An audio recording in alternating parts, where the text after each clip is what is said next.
What's up, y'all? Hope everybody's doing well right now. I've taken the drone out the past few days this week. It's been gorgeous, so I thought I'd give you an update via the sky.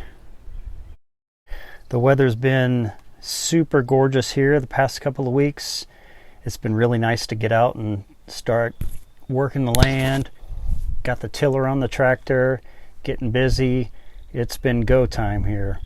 It's felt really good to start to get some bed prep done, to start to get stuff cleaned up from last year. It just feels good to start to get outside and feel the warmth. I've got some new beds that I've been prepping. We're going to expand our wildflower seedings this year, create more diverse pollinator habitat. The birds love it. It's also great winter habitat for the critters, so it's something we really enjoy adding these extra gardens in. And we've got our first seeding of sunflowers in and a few other things going on. This is one of our nasty beds from last year. We pretty much just leave things as they lay. It acts as a mulch layer, and it's actually great habitat for the birds. The birds love being in all that junk all winter long, but it feels really good to finally get it cleaned up. I got my first till on our annual beds.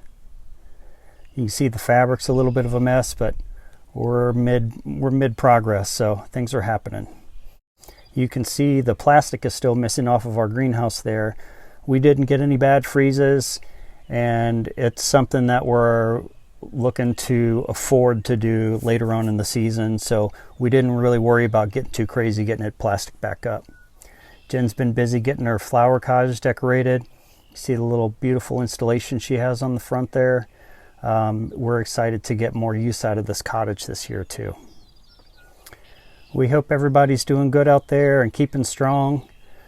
The season's coming, so things are going to keep getting more beautiful and life's going to keep getting better.